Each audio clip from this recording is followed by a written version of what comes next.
Asif Nazrul sir মালয়েশিয়াতে আসছে।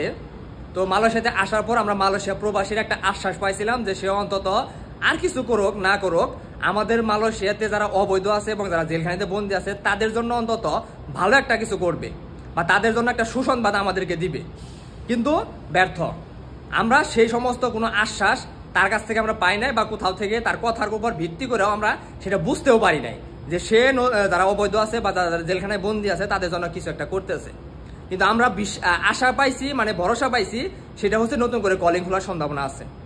এখন আমার কথা হইতেছে বিগত দিনগুলোতে যে কলিং খোলা হয়েছিল 2024 সালে যে কলিংটা খোলা হয়েছিল সেই কলিংয়ে কিন্তু অনেক লোক আসছে। সেই কলিংয়ের লোক আইসা পরে দেখা গেছে অনেক লোক বসে রয়েছে, কাজ পায় নাই, দেখা গেছে কাজ পাইলেও বেতন দিতেছে না, এই সমস্যা ওই সমস্যা বিভিন্ন ধরনের সমস্যার কারণে অনেকে বসে আছে। আবার অনেকে তো 3-4 মাস থাকার পরে দেশে ফেরত গেছে। এখন সেই কলিংয়ে লোক আসার পরও যারা কাজ পায় নাই তাদের ব্যবস্থা আপনারা এখনো করতে পারেন নাই। সেখান থেকে অনেক লোক অবৈধ হয়ে গেছে, তারা এখনো মালয়েশিয়াতে আছে, তাদের জন্য আপনি কিছুই করতে পারেন নাই। আপনি কি করলেন? মালয়েশিয়ার প্রতিনিধিকে জানাইলেন যে আপনারা অবৈধদের জন্য কিছু করেন, জেলখানা যারা বন্দী আছে তাদের জন্য কিছু করেন। তারাও আপনাকে আশ্বাস দিল হ্যাঁ আমরা এটা নিয়ে বিষয়টা নিয়ে ভাববো, বিষয়টা নিয়ে আপনাকে জানাবো, পরবর্তীতে জানাবো। কিন্তু আপনি জোর গলায় কিন্তু এটা বলতে পারতেন যে আমার দেশে কলিং নতুন করে খুলবো না, আমি খুলবো, আমার দেশে পর্যাপ্ত পরিমাণ শ্রমিক আছে, কিন্তু শর্ত একটাই, এই দেশে যারা অবৈধ আছে তাদেরকে একটা সুযোগ দাও তুমি, এবং যারা জেলখানায় বন্দী আছে তাদেরকে ছাড়ানোর একটা ব্যবস্থা করো। যদি আপনি এটা জোর গলায় বলতেন তাহলে ঠিক আছিল, বাট আপনি শুধু বলছেন, তারাও শুনছে, তারাও আপনাকে একটা আশ্বাস দিচ্ছে। কিন্তু 100% আশ্বাস আপনার এইটা পাইছি, বা আপনি আশ্বাস দিচ্ছেন যে নতুন করে কলিং খুলতেছে। এখন আপনার কাছে একটা প্রশ্ন, যে এই যে নতুন করে যে মালয়েশিয়া কলিং খুলবে, আপনি কি 100% শিওর যে যতগুলি লোক মালয়েশিয়াতে ঢুকবে সবাই কাজ পাবে, সবাই ফ্যাক্টরিতে কাজ পাবে বা সবাই কনস্ট্রাকশনে কাজ পাবে? এক কথায় সাপ্লাই কেউ হবে না, কারো কাজ নিয়ে টানাটানি করতে হবে না, কাউকে কাজ খুঁজতে হবে না, কাউকে কাজের জন্য কান্নাকাটি করতে হবে না, কেউ কাজ না পাইলে দেশে ফেরত যাবে, এরকম কোনো কিছু হবে না। আপনি কি আশ্বাস দিতে পারছেন বা আশ্বাস দিতে পারবেন? আপনি কি 100% শিওর? আপনি যদি 100% শিওর হন তাহলে আপনি মালয়েশিয়াতে কলিং এর লোক পাঠান, এই প্রবাসী কারো আফসোস নাই।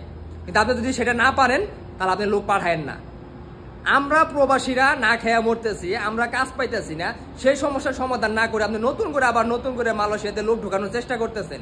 আপনি কি বুঝাইতে চাইতেছেন? যে আপনার পকেট ভারী হোক, আমরা বাসি মরি, সেটা আপনার দেখার বিষয় না। আপনি হয়তো এটাই বুঝাইতে চাইতেছেন। কারণ আমার পরিশ্রমের টাকা, একটা সময় যখন বাংলাদেশ কোনো সময় দেখা গেছে রেমিটেন্সের কারণে বাংলাদেশ দেখা যায় অনেকটাই খারাপ অবস্থা হয়ে যায়। রেমিটেন্স না দিলে কয়েক মাস আপনারা হাউকাও শুরু করে দেন, কেন তোমরা রেমিটেন্স পাঠাও না, তোমরা রেমিটেন্স পাঠাও, আমি দেশ চালাইতে পারতেছি না, আমরা দেশ চালাইতে সমস্যা হইতেছে, দেশের ঘাটতি হইতেছে, এইটা ওইটা বিভিন্ন ধরনের সমস্যা। কেন? তখন আমাদের প্রয়োজন হয়, আমাদের বিপদের সময় আমরা আপনাদেরকে পাই না, আমরা আমাদের রেমিটেন্স কেন ব্যাংকে পাঠাবো? আমাদের রেমিটেন্স আমাদের শরীরের ঘামের পরিশ্রম করার টাকা আমরা যেইভাবে মন চায় আমরা সেইভাবে পাঠাবো, আপনাদের কাছে আমরা কৈফিয়ত দিব না। এতে যদি আপনারা দেশ চালাইতে পারেন চালান, না চালাইতে পারলে আপনারা গদি ছাইরা দেন, আপনাদের চেয়ার আপনারা ছাইরা দেন, কারণ আপনাদের যোগ্যতা নাই। আপনারা মালয়েশিয়া আসার পরও একটা শ্রমিকের জন্য আপনারা ভালো কিছু করতে পারেন না, ভালো একটা আশ্বাস তাদেরকে দিতে পারেন না, অবৈধ লোকের জন্য আপনারা কিছু করতে পারেন না। আপনারা নতুন করে নিজের পকেট ভারী করার জন্য নতুন করে কলিং খুলতে চাচ্ছেন কেন? আমরা কি মানুষ না? আমরা প্রবাসীরা যদি এই 2-3 মাস যদি রেমিটেন্স দেওয়া বন্ধ করে দেই, আপনারা কি বাংলাদেশে কিছু করতে পারবেন? আপনারা কি বাংলাদেশ চালাইতে পারবেন? আপনারা ভিক্ষা করে চালাইতে পারবেন না, আপনারা কি এটা জানেন? অথচ আপনার কাছে এই প্রত্যেকটা মালয়েশিয়ার প্রত্যেকটা প্রবাসী, অবৈধ হোক, জেলখানার হোক বা বৈধ লোকেরাই হোক, প্রত্যেকটা প্রবাসী একটা আশা ছিল যে অবৈধদের জন্য আপনি অন্তত একটা কিছু করবেন, অবৈধ যারা আছে তাদের জন্য একটা সুসংবাদ অন্তত দিবেন। কিন্তু সুসংবাদ দিতে পারেন নাই, শুধু আশ্বাস দিতে পারছেন যে হয়তো কিছু একটা হবে। কিন্তু এইটুকু আমরা 100% আশ্বাস পাইছি যে নতুন করে কলিং খোলা হবে। মানে কি আর বলবো, কিছু বলার নাই।